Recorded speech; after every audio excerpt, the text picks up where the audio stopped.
I think everything that a filmmaker puts him or herself into, even if it's somebody else's script and you're just picking the shots and directing the actors, your life is going to come spilling out onto celluloid, whether you like it or not. It just happens to all of us. But in the sense of the Fabelmans, it wasn't about metaphor, it was about memory.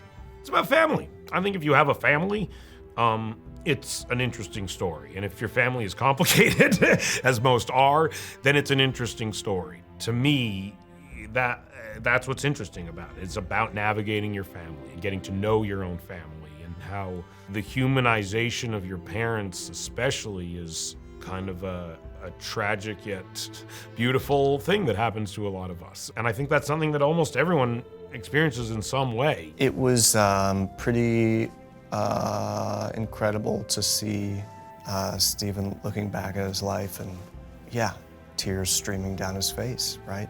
While that sort of openness and vulnerability, you know, it goes to everybody on the soundstage. So it certainly actually helped me to see him, to look at his face and his eyes and see his story in him. Well, after having seen the movie and truly not knowing, because it's been so long, it's almost a year that we did it, I realized I was in something much more important than I could possibly imagine. And it's sort of grateful to know that Spielberg was a brave man to do a movie so special. This is not one of those that you just simply know is going to be one of a number of movies that anybody's done. This is one of the only movies that I could say I was in it. He was pretty clear that he didn't want it to be like mimicking him. You know, almost the story speaks for itself. So he let me do a lot of it on my own. I looked for several things. I looked for somebody who was really much more handsome than me, and somebody that the girls would probably fall for more than they fell for me. And I cast somebody who had insatiable curiosity, which I know I've always possessed. And as a person, Gabe has insatiable curiosity. And that was, when I started meeting him on Zoom calls, that was the thing that I really connected with him about. Steven was more worried about how Bernie, the man that Leah Spielberg married, would come off, because Steven loved him and grew up with him and knew him all his life. And especially he was concerned about how his mother was going to come off, that she not be seen as villainous. Everything Steven told me about her, I mean, these nutty things that she did, just seemed like one of the most amazing characters I'd ever come across. I mean, I had so many beautiful home movies of her, and like just so much footage that was so dear to me that I just watched over and over and over again. But kind of like a shortcut for me was her laughter. And the way that she laughed, the way that she gave herself over to her laugh, that really kind of summed her up for me. There are no villains in the Fabelmans. You know, in a way, the Fabelmans is a story about the act, you know, the act of forgiveness and how important that act of forgiveness is. And one of the reasons I wrote this story is because at a very young age, something had happened in my life, which is reflected in our film, but something happened in my life between myself and my mother, where I stopped perceiving my mother as a parent and began looking upon her as a person. I had that epiphany when I was 16 years old. And so I've never looked at any of the people in my story as enemies. As I said to Steven just recently, thank you for parachuting me into this movie, because that's what it feels like. He's a guy who comes from nowhere. He's an ancient family member who I believe represents something frightening, or so they thought. Ends up telling the character who plays Steven that he must be a director. That was the purpose of the part. And I said, what's he like? And he said, make him up. I even asked him at one time, I said, the real guy, your real great uncle, what was he like? He said, sometimes we couldn't understand a word he said. Boom. Imagine having, you know, a relative who used to be a lion tamer at the circus. Of anybody my mother knew, of all of her relatives, he had the biggest personality. And I know that he scared my grandmother, and it scared my mom a lot because he was just always sucked all the air out of the room. I only met him a couple of times. I remember meeting him when I was like 5 or 6 or 7 years old, and he was always somebody I wanted to go into the other room when he started talking in that overly loud voice with that thick Ukrainian accent. He scared me.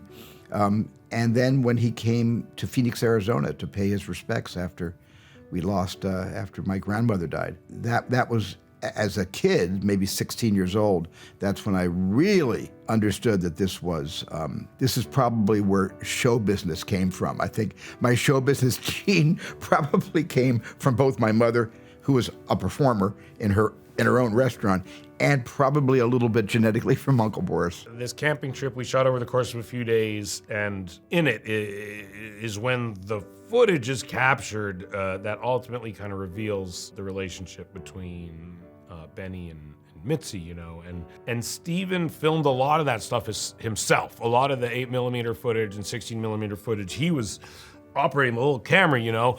Yeah, there were times where it seemed as though it was like a little time machine he was holding, and what he was seeing through the lens was literally bringing him back to these experiences. And it must have been very surreal because he first filmed them 60 years ago, and now he's filming recreations of them with actors he's cast, but he is literally recreating these things that he filmed, and it felt very special and strange to to just see this filmmaker really trying to capture the beauty and sadness of these moments of his actual life. It was fun to recreate my 8mm films.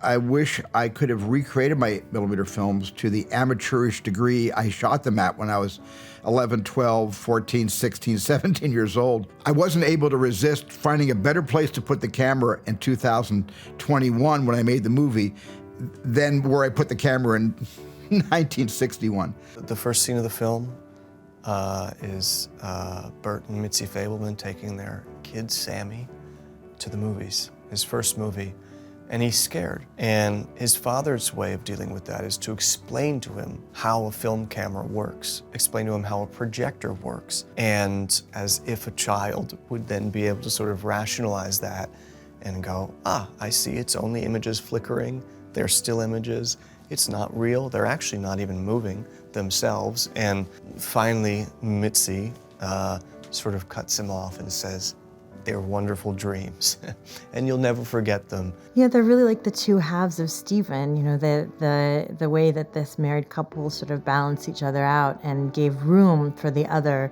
to fully express themselves. And you see that, you know, in their son, the way that they sort of commingled, like that is Steven. I wanted to have that kind of doctor-patient relationship with my cast, but it was hard to do it because the story kept tugging me back to actual memories and recreating things that had actually happened to me and seeing them unspool in front of me. It was a wicked, weird experience, I have to tell you. It was just like nothing I have ever gone through before. Steven would forget to yell cut because he got so immersed in the scene that he was shooting and had to take a moment for himself. It was no different than Sammy forgetting to yell cut in the short film he's doing, Escape to Nowhere, where he forgets to yell cut to Angelo as Angelo's walking off into the distance. So all of us on set, we held space for Steven to have moments. The aspects of my Jewish existence is just, it's part of the DNA. It just goes without much comment. That's how we grew up. The bullying is just it doesn't define me and it doesn't define my life, but it certainly is something that happened to me. Very little in Arizona, but more so in California, in Northern California. The school bears no weight of culpability or responsibility at all, but I wanted to tell that story because it did result in a lot of my own awareness of anti-Semitism, which led to other films about anti-Semitism that I've made in my life. It is called The Fabelmans, but at no moment while we were making the movie did it seem as though he was trying to differentiate between this family and his own. Like, I think if the movie was called The Spielbergs, it would just be a lot less accessible. That's kind of what's brilliant about calling it The Fabelmans, is it allows you to project yourself and your family in the place of this family in a way that I think if it was called the Spielbergs, you wouldn't be able to. It would keep you slightly more at arm's length. Tony and I didn't set about to make a comedy, but life is full of things that are ridiculous and silly and hysterically funny and abstract and existential and also very sad and traumatizing. And it's just what all of us go through as we go through our formative years. And I simply wanted this to be a coming-of-age story that basically takes stock in the stuff that happens to us that we wish never happened, and the stuff that happens to us which we look back on and laugh hysterically because it wasn't funny at the time. But in looking back, it was pretty funny.